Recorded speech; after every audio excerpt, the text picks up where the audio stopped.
ये कंपैरिजन मुझे बिल्कुल आयरन मैन वर्सेस बैटमैन जैसा लगता है। एक साइड है रॉ पावर और स्टाइल मोटोरोला सिग्नेचर, दूसरी साइड है planning, consistency and precision the Vivo X200T। दोनों जीत सकते हैं, बस डिपेंड करता है फाइट कितनी लंबी चले। और यहाँ भी विनर स्पेक्स नहीं, रियल वर्ल्ड यूसेज डिसाइड करता है। तो चलिए देखते हैं कौन सा फोन इन दोनों में से बढ़िया है under 60,000 rupees.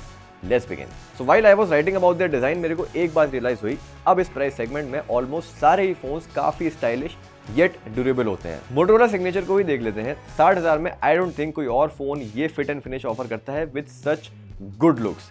Quad curve panel है, काफी स्लिम है phone, it feels good in your hand and back panel का मटेरियल भी काफी सॉफ्ट है which elevates the overall experience. On the other hand Vivo भी कुछ कम नहीं है। वैसे मोटोरोला के फोन सटल माने जाते थे, but in this case I would say Vivo looks more subtle और ऐसा लगता है कि एक डिसेंसी मेंटेन कर रहा है ये फोन। वो ही सिग्नेचर Vivo X सीरीज वाला डिजाइन मिलता है, boxy, metallic and bold. Now in terms of durability दोनों ही फोन्स काफी बढ़िया प्रोटेक्शन के साथ आते हैं। Gorilla glass Victus 2 on Motorola and short sensation on Vivo, liquid and dust resistant भी हैं दोनों phones with IP68 and 69 rating. अब डिजाइन मुझे किसका अच्छा लगा, तो भाई मोटोरोला विदाउट एनी डाउट। दो रीजंस हैं, नहीं एक्चुअली 3 रीजंस हैं।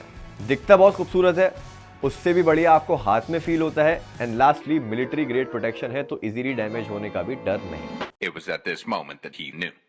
He f***ed up. अब ऑन पेपर दोनों का डिस्प्ले काफी ज्यादा सिमिलर है। दोनों ही एमोलेड है, 1.5 के रेजोल्यूशन है, HDR10+ सपोर्ट है, बस हाँ रिफ्रेश रेट का फर्क है। But when you actually use them तब कुछ ऐसा एक्सपीरियंस करने को मिला। साइड बाय साइड कंपैरिजन में सबसे पहले तो ब्राइटनेस नोटिस करते हो आप, Vivo काफी ब्राइट है मोटोरोला से, जिसकी वजह से कलर्स भी काफी पॉप करते हैं उसमें। बट अगर डार्क सीन्स देखोगे तो ज्यादा फर्क पता नहीं चलता दोनों फोन्स में, और तब ये भी रियलाइज होता है कि HDR दोनों फोन्स में काफी प्रिसाइजली पकड़ा गया है। लेकिन ब्राइट होने के साथ साथ Vivo X200T की डिस्प्ले थोड़ी ज्यादा शार्प भी है, ज्यादा डिटेल्ड भी लगती है। काफी माइनर से डिफरेंस है, बट मेरे को X200T की डिस्प्ले ज्यादा पसंद आई। बट अगर स्पीकर्स कंसीडर करे जाएं तो वहां पे मोटोरोला आगे है,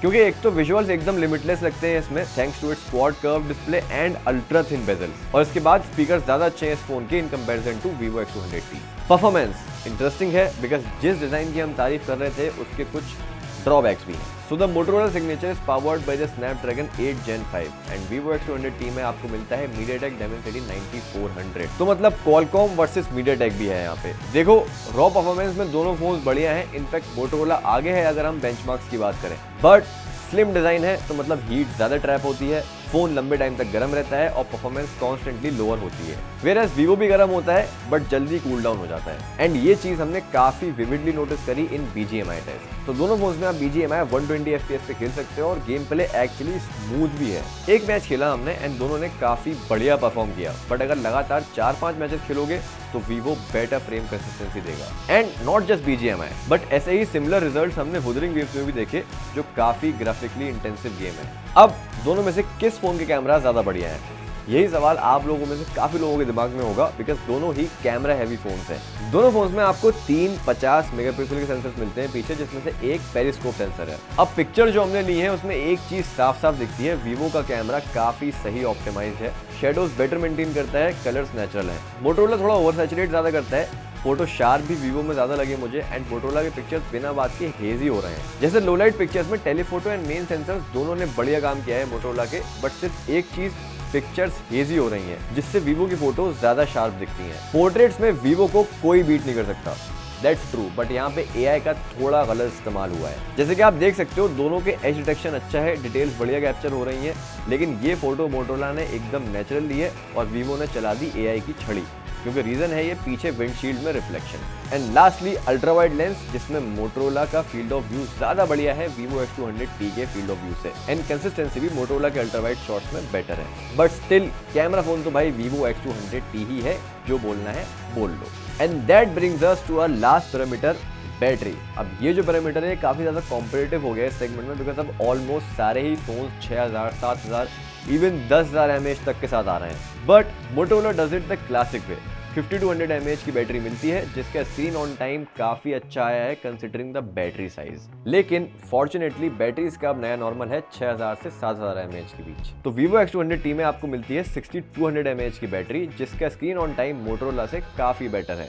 सिंपल भाषा में अगर समझाऊं तो Motorola moderate to heavy use पे पूरा एक दिन चल सकता है, but Vivo can do more than that. तो भाई अब अगर एक लाइन में मुझे बोलना हो तो मोटोरोला ने दिल जीता है, बट वीवो X200T ने दिमाग। मोटोरोला का डिजाइन, डिस्प्ले इमर्शन और फील नेक्स्ट लेवल है, बट लॉन्ग गेमिंग और कैमरा में वीवो ज्यादा रिलायबल निकलता है। So if you prefer your phone feels good every time you take it out of your pocket, get the Motorola signature. और अगर camera, battery और consistency ज्यादा इंपॉर्टेंट है तो of course the Vivo X200T।